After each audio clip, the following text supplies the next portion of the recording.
여러분들 뭐 잘 모르실 수 있는데 이번 주 교계에는 조금 뜨거운 이슈가 하나 있었어요. 뭐냐면 목회라는 직과 또 일반적인 직업을 병행한다라는 의미에서 이중직이라는 표현을 좀 쓰는데 이 이중직에 대한 논쟁이 좀 뜨거웠었어요. 발단은 이랬어요. 그러니까 교계에서 굉장히 존경을 받고 은퇴하신 한 목사님, 뭐 교회도 뭐 우리 교회보다 한 100배는 큰 뭐 그런 어떤 교회 목사님이셨는데 어떤 세미나에서 이런 발언을 하셨어요.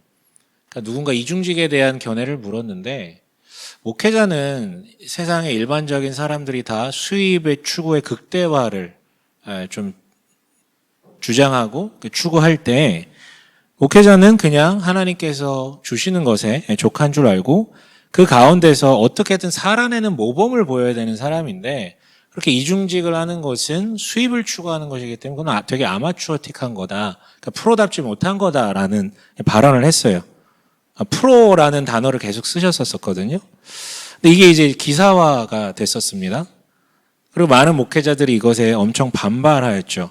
뭐냐면 당신이 이렇게 영광스럽게 목회하던 시대와 지금의 시대가 완전히 다른데 이 한국교회 현실과 지금 목회자들 현실이 완전 다른데 어떻게 동등선상에서 이렇게 평가할 수 있냐. 무지성 발언이다. 또한 이중직을 하는 게 단순히 그 수입의 극대화를 위함이 아니라 그 목회직을 지속하기 위한 남 모르는 이제 고충 가운데 발버둥 치는 것인데 격려는 못할 망정 그런 식으로 말하는 게 맞냐. 무엇보다 근본적으로는 그렇다면 당신 말에 따르면 성직과 세속직이 따로 있는 거냐. 이런 어떤 뭐 반발, 분노를 좀 불러일으켰던 것 같아요. 저는 그걸 보면서 이렇게 지켜보면서 무념무상 가운데 있었거든요. 지켜보면서 아무 생각이 없었어요. 그러면서 뭔 생각이 드냐면 다들 살만한가 보다. 뭐 이렇게 열심히 싸우지 저기서. 뭐 하나 떨어지는 것도 없는데 뭐 이렇게 열심히 싸울까? 그러다 나중에 조금 살짝 짜증이 나긴 하더라고요. 우리 앞에 놓여진 다뤄야 할 이슈들이 얼마나 많은데 도대체 언제까지 그런 철진한 이슈 가지고 우리가 감정 소모를 하면서 불편감을 느껴야 되는가. 무엇보다 여기 계신 여러분들 다 이미 다 이중직을 수행하고 계신 분들 아닙니까? 그렇잖아요. 여러분이 무슨 일을 하든지 하나님 앞에 신전의식을 갖고 일하고 있다면 그게 다 성직이거든요. 여러분 이미 다 이중직을 하고 계신 거예요. 일터에서, 뭐 학교에서, 가정에서. 그런데 재밌는 거는 이 발언을 하신 분이 초베스트셀러 작가시거든요. 그러니까 뭐냐면 본인도 이중직이잖아요. 본인도 수입처가 따로 있는 거잖아요. 물론 할 말은 있죠. 그 본인의 설교문들이 엮여져서 이제 책으로 나온 건데 뭐 그래도 수입이 있으면 그게 이중직 아닌가? 그런데 사람들은요 그런 걸 이중직이라고 치지 않습니다. 본인도 그거를 이중직이라고 생각하지 않았을 거예요. 왜? 작가나 교수와 같은 그런 뭔가 좀 있어 보이는 자리들은 상관없고 청소하고 운전하고 장사하고 뭐 이런 거는 이중직이라고 얘기를 하는데 저는 이게 너무 웃겨요. 근데 더 나아가서 재밌는 거는 제가 신학교 처음 들어갔을 때 한 20여 년 전만 해도 이중직이라는 개념 자체가 사람들의 입에 이렇게 나오는 단어가 아니었어요. 전혀 그런 개념이 없었거든요. 근데 이제는 이중직을 비판하는 사람들이 비판받는 그런 시대가 된 것 같아요. 가만 보면 어떤 것들은 뭔가 타협할 수 없는 영속적인 뭔가 철학이 되는 것이지만 그 철학이 반영된 이 삶의 어떤 모델들은 부단히 우리가 시대에 맞춰서 재규정할 필요가 있겠구나라는 사실이요. 그런데 끝까지 라떼는 말이야 라고 얘기하면서 옛날에는 그래서 그게 맞아 라고 얘기한다면 그러면서 특정한 모델을 주장한다면 이런 식으로 좀 사달이 나는 것 같아요. 여러분 우리 오늘 읽은 본문은 지난주부터 계속 나누고 있고요. 좀 몇 주간 계속해서 옛사람과 새사람에 대한 그 대조에 대해서 나눴거든요. 그 맥락에 따라 오늘 본문은 옛사람과 새사람의 어떤 감정 방식 혹은 행동 방식에 대한 대조를 다루는 게 본문이었어요.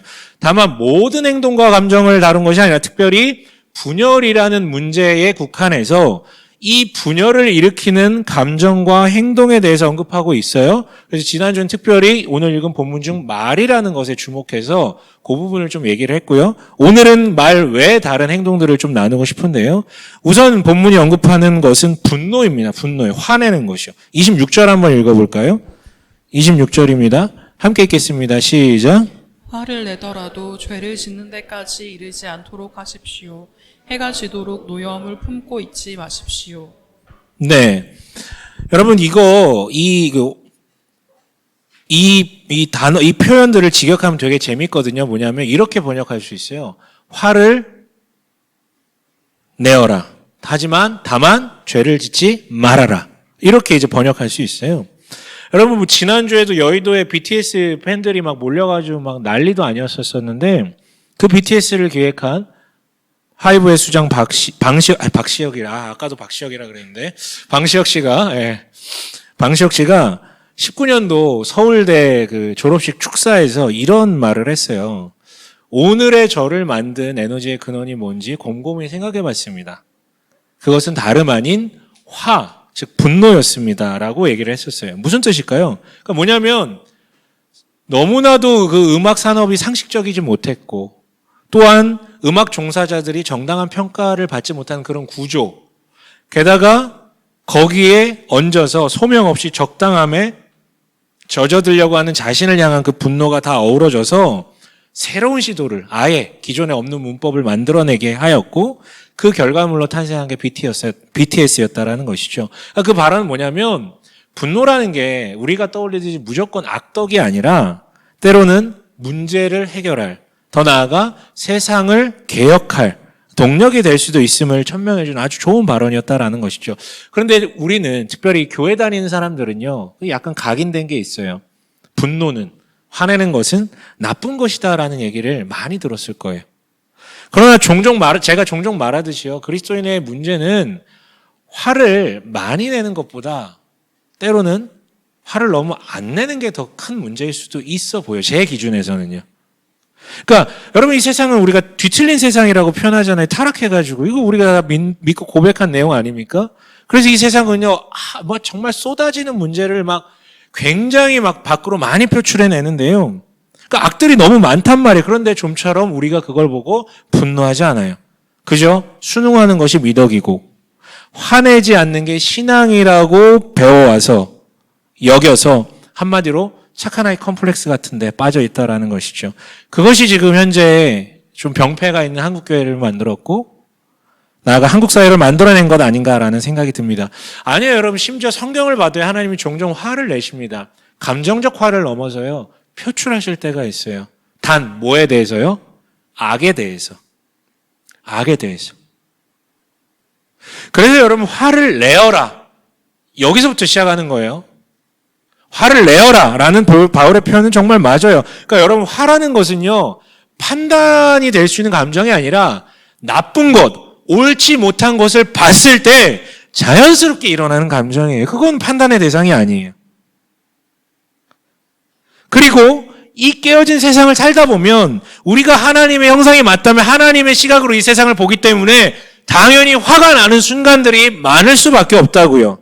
근데 만약에 안 난다면 오히려 그게 이상한 거예요. 둘 중 하나죠. 그 사람이 그 불의함을 직접 만들고 있는 사람이든 아니면 불의함이 있어도 그저 방관하고 무시하고 나만 바라보는 사람이든. 그러나 여러분 화를 내는 것까지는 괜찮은데 화가 자연스러운 것까지는 괜찮은데 실제 우리가 발산하는 화가 굉장히 많은 문제를 일으킨다라는 게 또 팩트예요. 그래서 바울은요 3가지 권면을 우리에게 제안하며 화를 내되 굉장히 강력한 금제, 제한을 걸어두거든요. 그 얘기가 뒤에 나오는데요. 첫 번째 뭐라고 얘기하고 있습니까? 죄를 짓는 데까지 이르게 하지 않도록이라고 얘기를 하고 있죠. 다시 한번 26절 한번 읽어볼까요? 시작. 화를 내더라도 죄를 짓는 데까지 이르지 않도록 하십시오. 도록 노여움을 품고 있지 마십시오. 네. 그래서 첫 번째는 죄를 짓는 데까지, 그러니까 화를 내되 죄를 짓는 데까지 이르게 하지 않도록 내라고 얘기를 하고 있는 거예요. 그러니까 쉽게 표현하면 화를 내는 것은 당연하지만 다름이 아니라 너의 이웃, 네 주변에 있는 그 이웃에게는 내지 말라라는 뜻으로 받아들이면 좋을 것 같아요. 무슨 얘기냐면 다시 말해서 화나는 건 문제가 아니에요. 근데 문제는 우리의 분노가 그 터트리는 지점들이 어디서 터지냐면 대부분 엉뚱한 데서 터져버린다라는 것이죠. 세상의 그 거악들, 큰 악들에 대해서는 터지지 않고 늘 내 옆에는 고만고만한 사람들 있잖아요. 고만고만한 사람들. 그 소시민들에게 터트린다는 거예요. 종종 말씀드리지만 여러분 분노 조절 장애라는 건 거의 없습니다. 진짜 분노 조절 장애자들은 범죄도시에 나오는 마동석 형님이 앞에서 찡그리고 있어서 거기도 주먹을 날릴 수 있는 사람이에요. 우리 그 앞에 서면 다 초롱이가 되잖아요. 굉장히 순한 양이 되잖아요. 그러니까 알고 보면 우리는 다 분노 조절 잘 해요. 너무 잘해요. 강자 앞에서는 굉장히 잘 참고 그 참았던 것을 그래도 되는 사람들에게 다 터트려 버리죠. 아이들에게, 특히 자기 자녀들에게, 자기보다 힘이 약한 여성들에게, 하급자에게, 합청업체들에게, 서비스 센터 직원들에게, 점원들에게, 사장한텐 화내지 않지만 알바생한테는 화내고요. 그러니까 화를 엉뚱한 데 터뜨리니까 늘 문제가 생겨요. 나아가 더 본질적인 문제는 그 화 자체가 대부분은 정당하지 않다라는 데 문제가 있어요. 여러분 분노는 다시 얘기하자면 틀린 것, 나쁜 것에 대한 감정인데 그것을 판단하는 기준이 대부분 어디 있어요? 객관적 기준이 아니라 다 자기를 중심에 두고 판단하는 부분이거든요. 그래서 우리의 분노는 객관적 정의에서 올라온 분노가 아니라 대부분은 주관적 정의에서 올라오는 분노가 많습니다. 물론 여러분 개 중에는요 어떤 것은 진짜 정의로운 분노가 있을 수 있어요. 하지만 그럼에도 불구하고 또 다른 문제가 있어요. 뭐냐면 보통의 여러분 일반적인 감정들 아무리 부정적인 감정이라도 표출한다고 해서 어마어마한 문제가 생기지는 않아요. 웬만한 감정들은. 그러나 화를 내는 것은 표출되는 순간, 상대의 면전에 전달되는 순간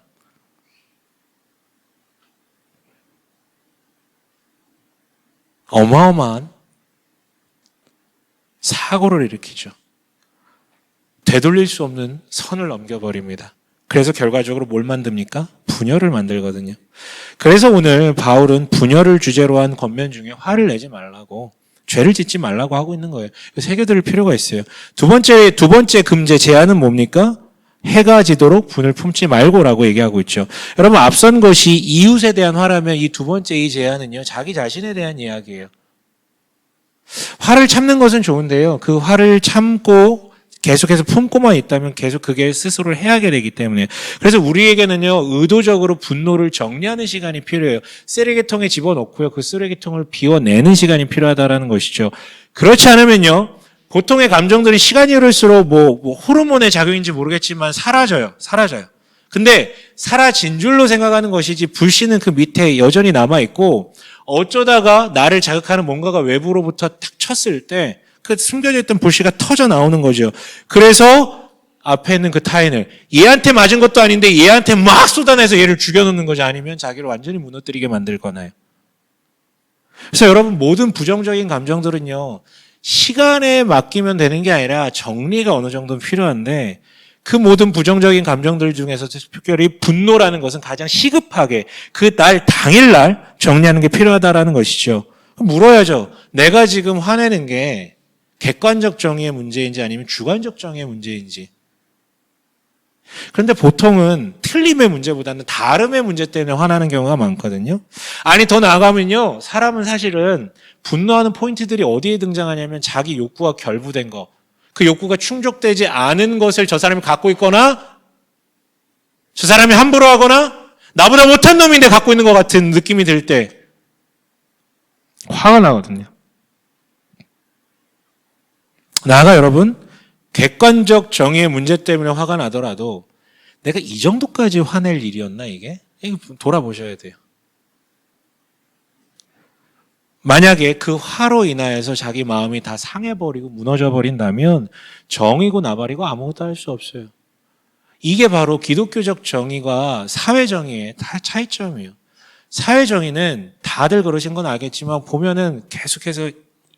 막 분노 쪽으로 막 가는 경향성이 되게 커요. 근데 기독교적 정의라 함은 결국은 긍휼의 마음을 품고 그 대상들, 그로 인해 피해받은 이들이 먼저 보이는 것이거든요. 기독교적 정의의 자양분은 긍휼함이지 분노가 절대 아닙니다. 세 번째 제안은 이렇게 얘기하고 있어요. 그 다음 절 읽어볼까요? 29절인가요? 함께 읽어볼까요? 시작. 악마에게 27절이네요. 함께 읽어봅니다. 시작. 악마에게 틈을 주지 마십시오. 예, 여기 지금 악마라고 번역된 말은 일반 명사지만 이 헬러는 이게 합성어인데요. 직역하면 이렇게 해요. 모모 사이를 갈라놓는 자. 그러니까 악마의 이름 뜻 자체가 분열시키는 자라는 뜻이에요. 그리고 되게 감명 깊게 다가온 말이 있는데요. 뭐냐면 악마는 화난 사람 곁에 가만히 있기를 좋아한대요. 뭘 하지도 않아. 그냥 화난 사람 곁에 가만히 있는 것을 좋아한대. 맞아요, 여러분. 악마는 그 분노에 휩싸인 그 사람, 그것을 자양분 삼아서 그와 하나님과의 관계를 분열시키고 자신과의 관계를 분열시키며 이웃과의 관계를 분열시키고 세상과의 관계를 분열시키는 그런 존재예요. 여러분, 타인에게 화냄으로 악마에게 틈을 주거나 해가 지도록 계속 이 안에 분을 품고 있으므로 악마에게 틈을 주지 마십시오. 그건 여러분 옛사람의 모습입니다. 두 번째로 나눌 주제는요, 돈에 대한 것인데요. 28절 한번 읽어볼까요? 28절 함께 읽겠습니다. 시작. 도둑질하는 사람은 다시는 도둑질하지 말고 수고를 하여 제 손으로 떳떳하게 벌이를 하십시오. 그리하여 오히려 궁핍한 사람들에게 나누어 줄 것이게 하십시오. 네, 도둑질하지 말고라고 되어 있어요. 도둑질 인류 역사 내내 있었던 악행이죠. 소매치기로부터 시작해서 강탈하는 강도에 이르기까지. 하지만 여러분 그 옛날 얘기, 물론 지금도 도둑질이 있지만 특히 우리나라 해당이 안 되잖아요. 행정 시스템이 저 섬지역까지도 다 미치고 있어요. 그러니까 그런 도둑질은 이제 거의 없어요. 특히 우리나라에서는요. 물론 단 자전거만 빼고 이런 거는 좀 괜찮아졌는데, 그렇다면 여러분 우리는 이 권면 그냥 넘어가도 될까요? 도둑질 별로 안 없는데? 아니, 이어서 이렇게 얘기하고 있잖아요. 수고를 하여 손으로 떳떳하게 벌이를 하십시오. 뜬금없지만 여러분들에게 여쭤보고 싶어요. 여러분 로또 해도 됩니까? 안 됩니까? 로또 해도 됩니까? 안 됩니까? 예전부터 교회에서는요, 수고하지 않고 얻는 소득, 즉 불로소득의 대표로서 늘 복권을 언급하며 복권을 굉장히 죄악시했거든요. 주식 역시도 이런 맥락에서 불로소득이라고 보고 되게 뭐라고 많이 했어요. 그런데 가만히 보니까 부동산은 되게 오지게들 많이 하시더라고요. 복권을 죄악시하면서 주식에 대해서도 뭐라고 하는데 부동산 또 오지게 많이 해요. 그렇게 얻은 소득은 불로소득 아닌가라는 의문이 조금 들었었는데 이 얘기를 입 밖으로 내뱉는 순간 우리 부모님부터 우선 나를 빠따칠 것 같아가지고 참았어요. 네. 여러분 뭐는 해도 되고 뭐는 하면 안 되고 이런 얘기를 하면 되게 방대하죠. 이건 날밤을 새면서 해야 될 얘기인데요. 다만 제가 드리고 싶은 말씀은 최소한 일관성은 있어야 되지 않을까? 일관성이 없다는 것은요, 기준이 되는 철학이 없다는 거예요. 원리가 없다는 거예요. 그러니까 건건에 대해서 다 다른 답변을 내놓죠. 네, 복권은 누가 봐도 즉각적으로 사행성 같은 것이니까 사람들이 되게 쉽게 비판합니다. 주식은요, 원래 일반 대중들이 하던 게 아니었어요. 대중들이 하기 시작한 건 그렇게 오래 안 됐어요. 그러니까 평소에 그냥 직장 다닌 사람들이 주식 얘기를 했던 것은 2000년대 후반? 그 정도 때부터였던 것 같아요. 가깝지도 않고 잘 모르니까 너무 쉽게 비판해. 그러나 여러분 부동산, 집은 완전 다른 거죠.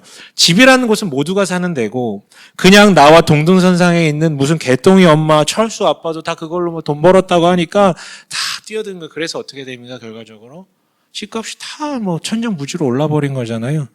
그리고 여기 계신 분들이 대상이 되겠지만 여기 계신 분들이 대다수가 거기에 박탈감을 느끼고 나 때는 저게 불가능한데, 그래서 도박적 상품에 너무 쉽게 뛰어들거나 시장 교란 상품에 너무 쉽게 손을 대는 것이죠. 여러분 누군가 저한테 복권을 해도 됩니까? 라는 진지한 질문을 던진다면 저는 이렇게 얘기하고 싶어요. 지금 그게 우리가 진짜 궁금해하고 따질 만한 이슈인가요? 그거 당첨돼봤자 강남 아파트 한 채도 못 사요. 그걸로 인생 역전 못 한다고. 그냥 커피값 아껴서 그냥 소시민들이 하는 레저 같은 거야. 좀 해도 돼.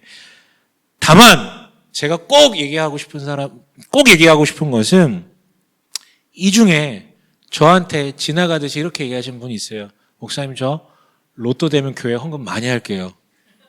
그것만 잊지 않으시면 됩니다. 다른 건 다 괜찮아요. 그것만 잊지 않으시면 돼요.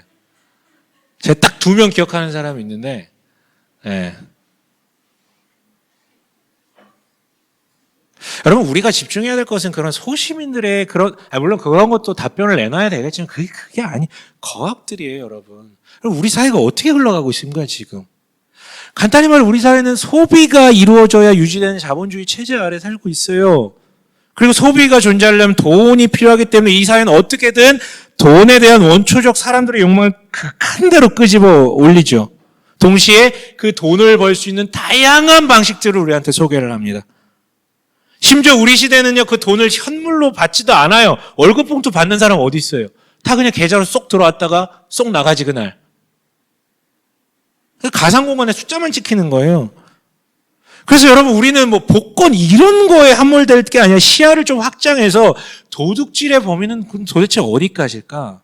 떳떳한 돈벌이라는 것은 도대체 어떤 의미일까라는 것을 부단히 확장해서 지금 우리 시대 내 눈앞에 있는 그 돈벌이에 적용시켜 봐야 되겠죠. 가늠하고 정형해 봐야 된단 말이에요. 물론 여러분, 돈벌이 방식이 너무 다양하기 때문에, 직업도 너무 다양하기 때문에 다 다룰 수가 없어요. 그리고 제가 무슨 자격으로 다 다룹니까? 해본 적이 없는데, 다 연구를 해본 적이 없는데. 그러니까 엄밀히 말하면 판단할 수도 없고 남이 쉽게 판단해서도 안 돼요. 결론은 여러분들이 성경을 기반으로, 들은 것을 기반으로 자기 안에 계신 성령님의 그 양심의 소리에 귀 기울이면서 정말 떳떳한가, 아니면 조금이라도 불편한가, 그거 따지셔 보셔야 돼요. 제가 드릴 수 있는 부분은 건건에 대해서 한이 많이가 아니라 상의적 원칙 정도는 좀 제한할 수 있겠죠. 그래서 드리고 싶은 말씀은, 우선 줘야 될 돈을 제대로 주지 않는 것은 모두 다 도둑질이라는 것이죠. 스틸하고 강탈, 이것만 도둑질이 아니라 줘야 될 건데 안 주면 그것도 도둑질이에요. 탈세와 탈루 같은 것. 또한 피고용인이 노동한 만큼에 대한 응당한 대가를 지불하지 않는 것도 도둑질이죠. 그런데 반대도 있어요. 피고용인이 분명히 그 노동력을 위해서 지불한 대가만큼 일을 하지 않는다면 그거 역시도 도둑질이죠. 최근에 조용한 퇴사? 이런 말이 조금 언급되고 있는데,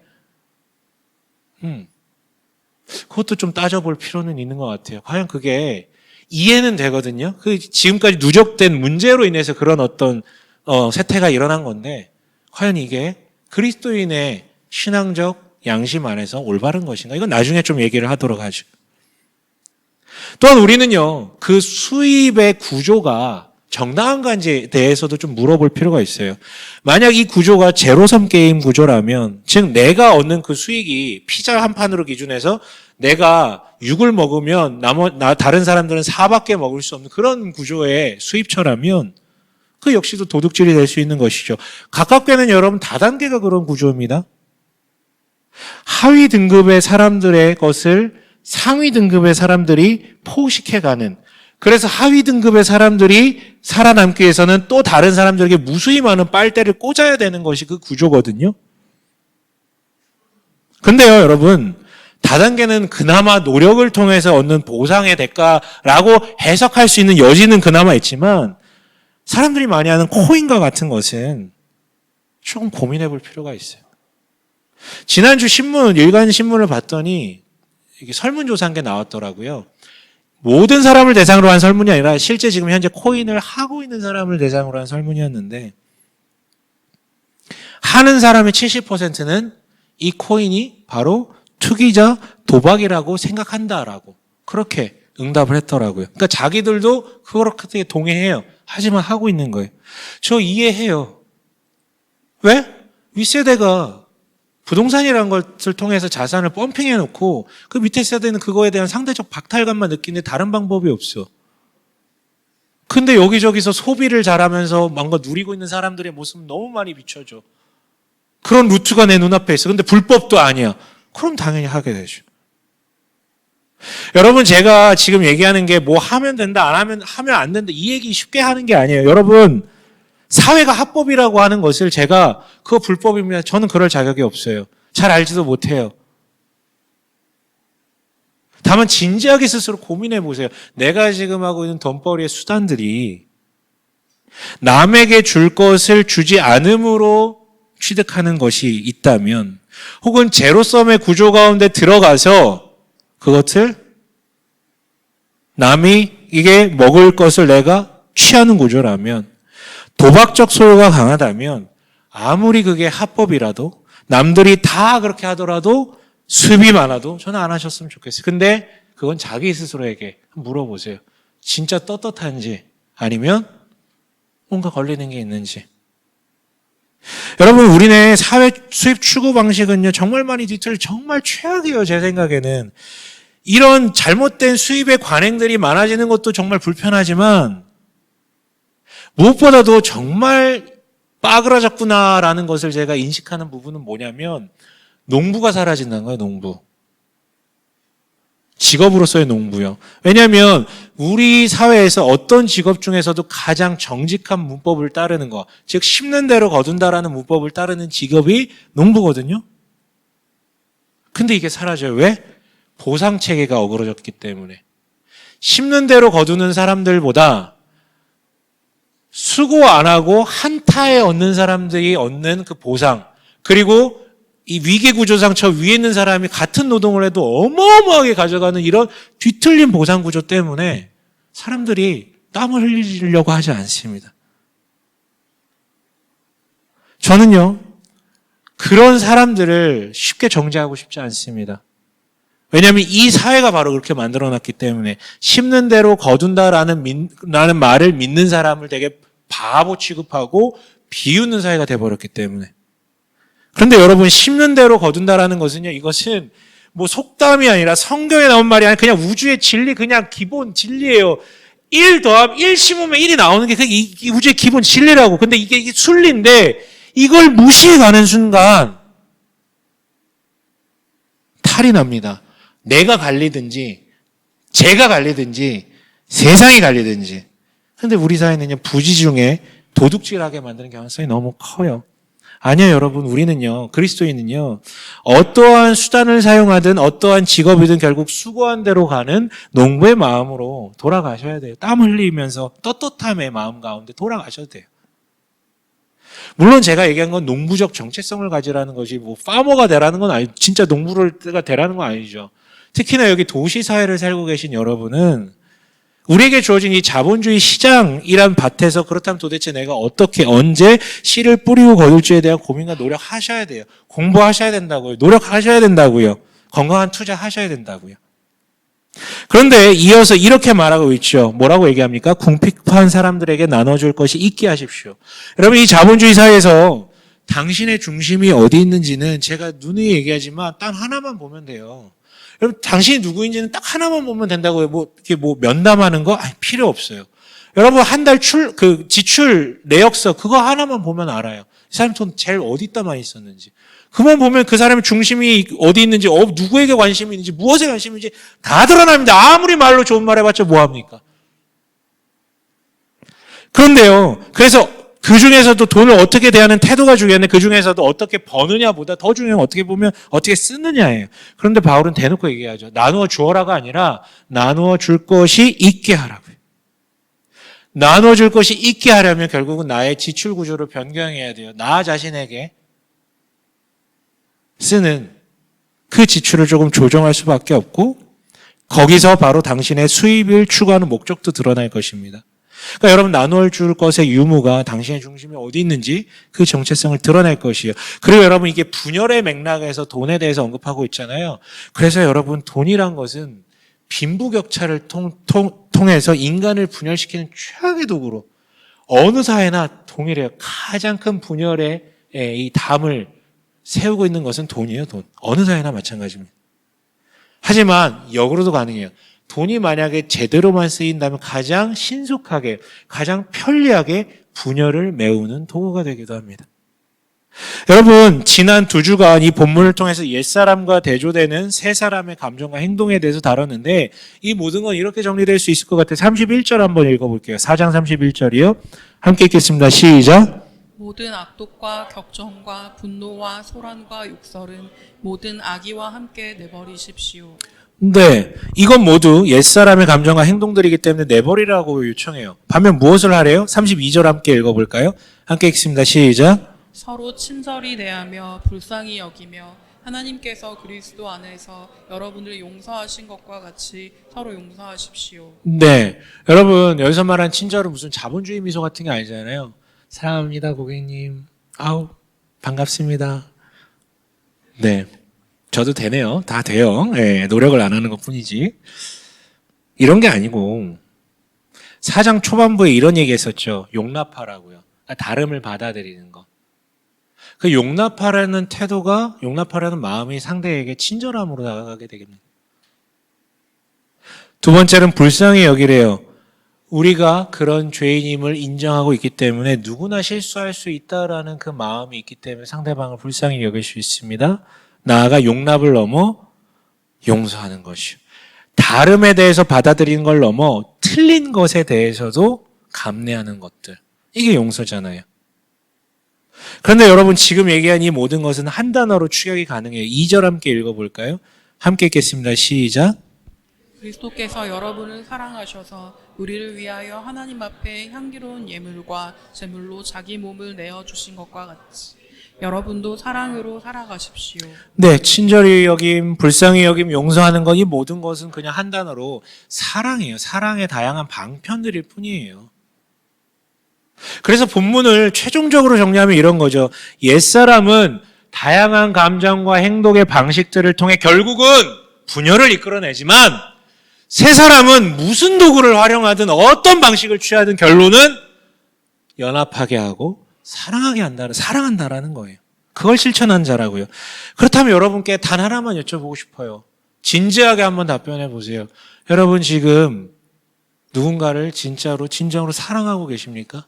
사랑하고 있는 사람이 있으십니까? 연인 말고요, 연인. 부부는 좀 사랑하시고, 사랑하고 계신가요? 그런데요, 바울은 여기에 조금 더 부연을 설명을 하죠. 우리가 해야 될 사랑이라는 건 이렇게 정의해요.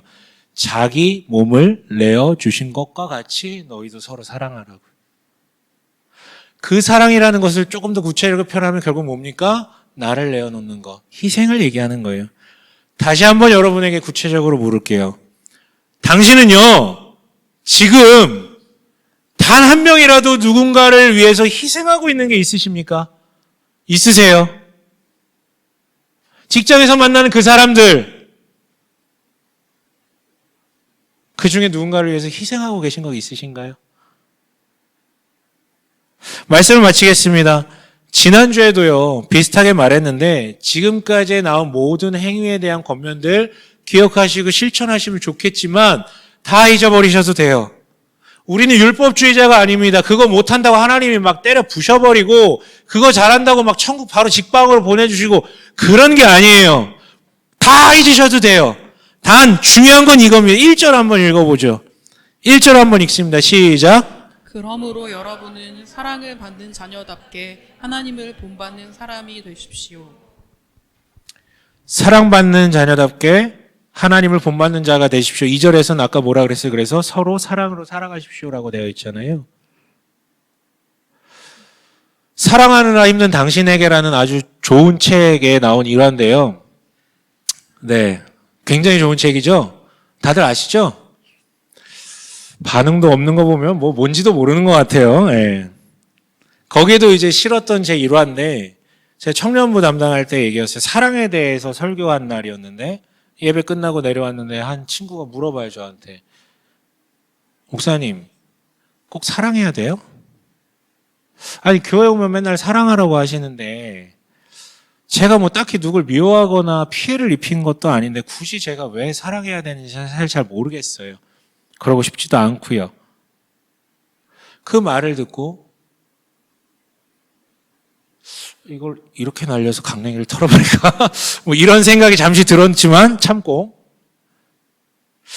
예수님께서 내 이웃을 내 몸과 같이 사랑하라고 하셨잖아 라고 답을 바로 얘기해 줄 수도 있지만 얘가 묻는 의도는 그건 아닌 것 같다는 생각이 들었어요. 그래서 뭐 그런가 보다, 나도 한번 더 고민해 볼게 하고 그냥 애둘러 넘어갔는데 훗날 깨닫게 되었어요. 왜 사랑해야 해요? 라는 질문 자체가 틀렸다라는 것을. 여러분, 사랑은 해야 하는 게 아니고요, 하게 되는 거예요. 완전 달라요. 해야 하는 것은 내가 결단해서 하는 것이지만, 물론 그것도 필요하지만 뭔가 내 의지로 해야 되는 거지만, 하게 되는 건 나도 모르게 자연스럽게 흘러가는 것을 의미하거든요. 그러니까 사랑은 내가 여기서 막 이렇게 만들어가지고 얘따 사랑하고 주는 게 아니라 여기 채워진 게 자연스럽게 흘러가는 거. 미움도 똑같아요. 사랑과 미움은 상호관계라서. 내가 나를 여기 미움이 가득 차 있으니까 그냥 흘러가는 거예요. 그 한 명 타겟이 생겨가지고. 마음에 든 이성이 처음 생겼을 때 그때를 떠올려 보세요. 그 사람과 뭔가 잘 되면 그 사람만 사랑스러워 보이는 게 아니라 모두가 다 괜찮아 보여요. 사랑스러워 보인다고. 미운 놈이 없어요. 여러분, 하나님은 사랑이십니다. 근데 그분이 그 사랑을 우리에게 어떻게 전달하셨습니까? 자기 몸을 희생하시면서까지 우리를 사랑해 주셨어요. 지독히도 자기중심적이어서 이런 우리가 만들어낸 이 악귀 같은 세상을 뚫고 나에게로 오셔서 자기 몸을 희생하시면서까지 우리를 사랑해 주셨다고요.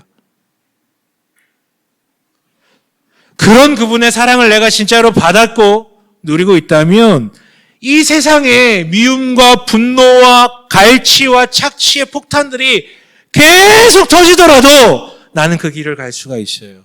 여기에서 계속 흘러나오니까 이 사람들 보고 반응하는 것이 아니라 그분이 주신 게 여기에서 계속 흘러가니까요. 시각이 바뀌어요. 타인들이 잠재적 적이 아니라, 나를 괴롭게 만든 잠재적 적이 아니라 이웃으로 보여요. 이웃으로. 그리고 감정이 생기고 말과 행동으로 사랑하게 되죠. 친절히 여기게 되고 불쌍히 여기게 되고 심지어는 용서까지도 갈 수 있게 되고요. 이런 사랑을 이 땅에서 누리고 흘려보내다 보면 궁극적으로는 하나님과 완전한 사랑에 이르게 됩니다. 완전한 하나됨. 이를 천국이라고 표현하죠. 그러나 여러분, 옛사람들의 실제는 이렇습니다. 5절 한번 읽어볼게요. 5장 5절이요. 함께 읽어봅니다. 시작. 여러분은 이것을 확실히 알아두십시오. 음행하는 자나 행실이 더러운 자나 탐욕을 부리는 자는 우상 숭배자여서 그리스도와 하나님의 나라를 상속받을 몫이 없습니다. 음행과 행실이 더러운 탐욕을 부리는 자라고 얘기하고 있는데 이 사람들을 가리켜 바울은 뭐라고 표현해요? 우상 숭배자라고 하네요. 아니, 이 사람들이 지금 다른 종교의 신을 믿은 것도 아닌데 왜 우상 숭배자라고 합니까? 왜요? 근원은 동일해요. 악행과 그러니까 다른 모든 악행들 다 근원은 동일하고 깔때기처럼 동일하거든요. 뭐냐면 결국은 하나님이 중심이고 주인이신데 자기를 그 자리에 두고 자기라는 신을 믿고 자기를 사랑하는 데 집착하는 자들에게서 드러나는 다양한 열매들이 바로 이런 것들이에요. 그중에는 다른 신을 믿는 것도 있고요. 이런 거죠. 종교성이라는 욕구가 굉장히 넘치는 사람은 어떻게든 신을 만들든 자기가 원하는 신을 찾든 해서 그 신을 믿을 것이고요. 성욕이 막 차고 넘치는 자들은 음행을 할 것이고, 재물에 대한 욕구가 너무 강하면 탐욕의 자리로 가겠죠. 그 외에도 많아요. 그런 그들의 결국에 대해서 바울은 이렇게 말합니다. 뭐라고요? 하나님의 나라를 상속받을 몫이 없다고요. 왜요? 그 자는 자기가 스스로 신이 되어서 하나님의 사랑을 거절한 채 스스로 자기의 운명을 결정해버렸기 때문에 그 마지막에 결국 하나님의 사랑이 완전히 달던질 곳에 머물게 된다는 것이에요. 이걸 가리켜서 지옥이라고 표현합니다. 여러분, 말씀 마칠게요. 옛사람이 아니라 새 사람을 입으십시오.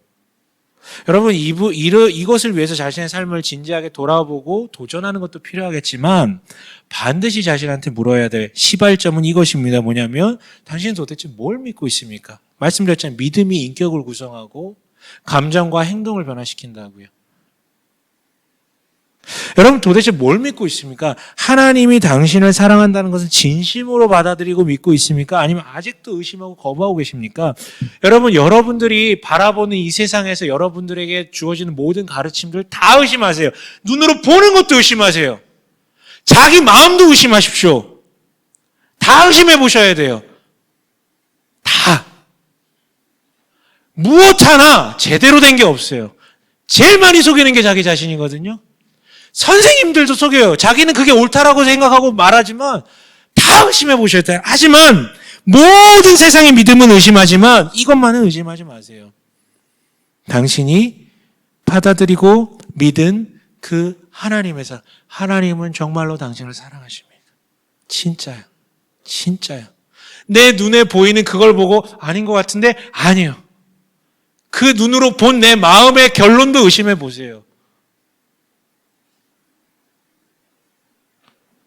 그 하나님의 사랑에 귀 기울여 보십시오. 그러면 됩니다. 여러분, 지금 삶이 좀 무너진 것 같고, 뭐가 잘 안 된 것 같고, 내가 그런 어떤 실수를 너무 많이 저질러서 하나님이 나를 버리신 것 같고, 나를 사랑하지 않는 것 같고, 나는 이대로 살다가 그냥 끝날 것 같고, 제발 그러지 마십시오.